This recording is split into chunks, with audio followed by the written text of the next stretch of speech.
Assalamualaikum warahmatullahi wabarakatuh.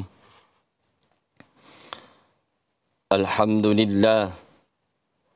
Alhamdulillahi rabbil alamin. Wabihi nasta'inu ala umurid dunya waddin. Wassalatu wassalamu ala ashrafil anbiya'i wal mursalin. Nabiyyina Muhammadin sallallahu alaihi wasallam. وعلى آله وأصحابه والتابعين ومن تبعهم بإحسان إلى يوم الدين. أشهد أن لا إله إلا الله وحده لا شريك له له الملك والملك الحق المبين. وأشهد أن سيدنا محمدا عبده ورسوله صادق الوعد الأمين. أما بعد فيا أيها الحاضرون اتقوا الله حق تقاته ولا تموتن إلا وأنتم مسلمون. قال الله تعالى في كتابه الكريم إنما يعمر مساجد الله من آمن من الله واليوم الآخر وأقام الصلاة وآتى الزكاة ولم يخش إلا الله فعسى أولئك أن يكونوا من المهتدين.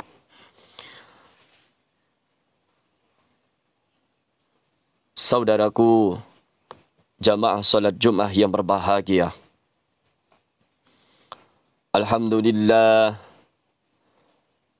mari kita bersama-sama mensyukuri atas karunia Allah Subhanahu wa taala. Mensyukuri segala apa yang sudah dianugerahkan oleh Allah kepada kita bersama. Dengan bersyukur, kita akan merasa sangat banyak nikmat yang telah Allah berikan. Dengan bersyukur, kita akan melihat banyak nikmat yang mungkin sampai hari ini sering kita lupakan. Dengan bersyukur tentunya, kita akan merasa bahwa diri kita ini banyak sekali hal yang sudah kita miliki, yang sudah kita rasakan selama ini. Semuanya datangnya dari Allah Subhanahu wa taala. Selanjutnya mari kita bersama-sama mengingatkan diri kita, mengajak diri kita untuk senantiasa setiap waktunya bertambah takut kepada Allah, bertakwa kepada Allah dengan sebenar-benarnya takwa, menjalankan apa yang sudah diperintahkan dan berupaya untuk menjauhi apa saja yang sudah dilarang oleh Allah Subhanahu wa taala.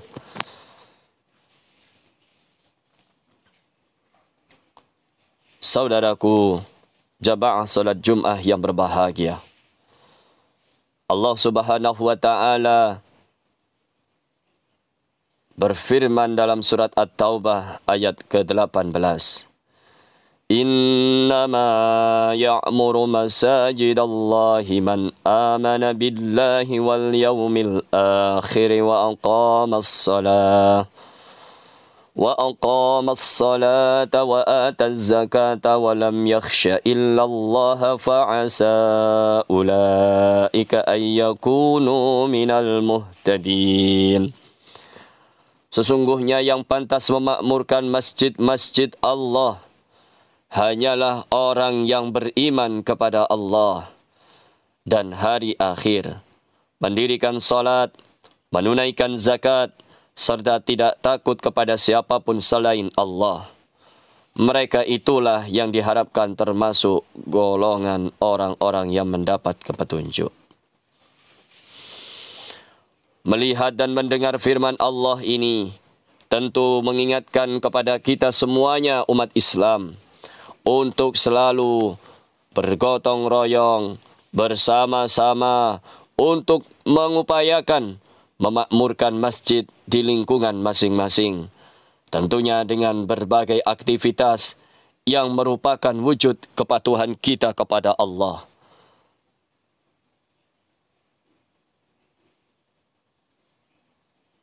Sejarah juga sudah menunjukkan kepada kita. Kita juga pernah dan sering bahkan mendengar bahwa dulu ketika Nabi kita tercinta berhijrah ke kota Madinah, hal pertama yang beliau lakukan, pertama kali yang diperhatikan, beliau membangun masjid. Ini adalah sebuah bukti.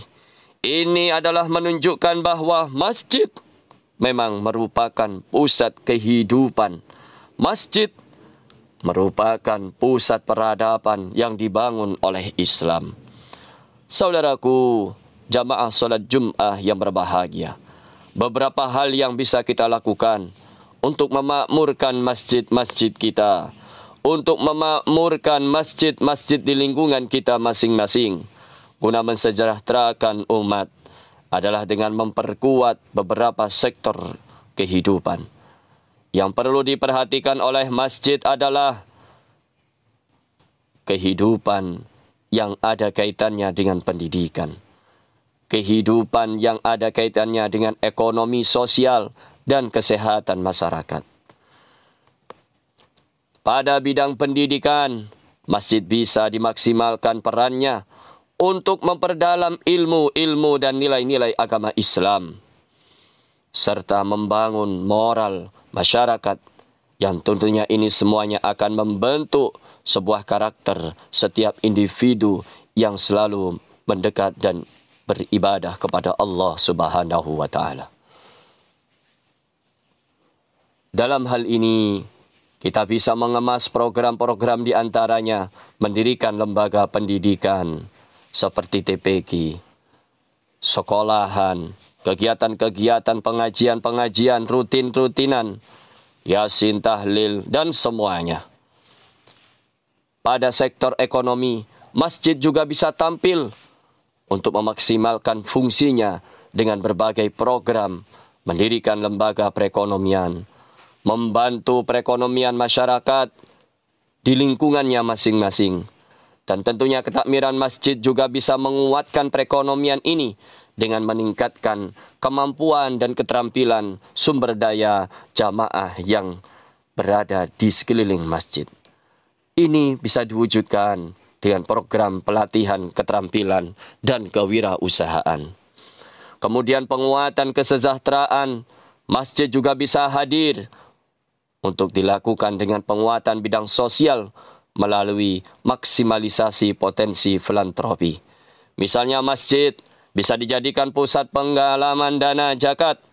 Masjid juga bisa dijadikan pusat sebagai penyaluran infak sedekah dan pendistribusian bantuan-bantuan bagi masyarakat yang membutuhkan. Ma'asyiral muslimin, kalau sudah banyak kegiatan yang seperti ini yang terlahir dari masjid yang kita miliki, maka bisa dipastikan bahwa masjid tidak akan sepi lagi. Karena semuanya, masyarakat di kelilingnya juga terlibat. Masyarakat di sekeliling masjid juga semuanya tergerak untuk memakmurkan masjid. Karena masjid bukan tempat hanya untuk sholat 5 waktu saja, melainkan masjid merupakan menjadi pusat peradaban manusia, pusat pendidikan, pusat ekonomi, pusat untuk mensejahteraan masyarakatnya. Oleh karena itu, kegiatan-kegiatan umat Islam yang berasal dari masjid akan memberi dampak yang sangat luas pada masyarakat kita. Saudaraku, jamaah solat Jum'ah yang berbahagia, dengan memaksimalkan peran-peran ini, masjid akan menjadi lebih dari sekedar tempat ibadah yang seperti kita ketahui. Tetapi masjid juga menjadi pusat kesejahteraan yang akan menyentuh berbagai aspek kehidupan dalam masyarakat kita. Hal ini tentunya memerlukan kerjasama yang kuat antara pihak masjid, komunitas-komunitas yang ada di lingkungan sekitar, dengan lembaga-lembaga pemerintahan untuk menciptakan dampak yang sangat positif, yang tentunya dampak itu dampak yang berkelanjutan.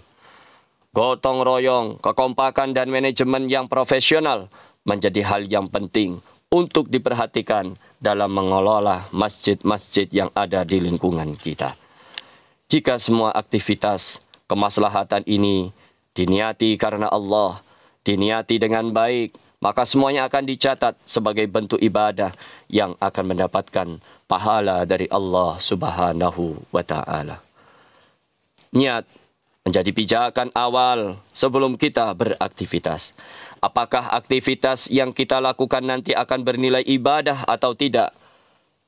Apakah kegiatan yang kita lakukan ini ada nilai pahalanya atau tidak di sisi Allah? Karena Rasulullah sallallahu alaihi wasallam bersabda dalam sebuah hadis yang diriwayatkan muttafaqun alaih, "Innamal a'malu binniyah wa innama likulli imri'in ma nawa." Sesungguhnya setiap amalan pastilah disertai dengan niat, dan setiap pelaku amalan hanyalah mendapatkan apa yang ia niatkan.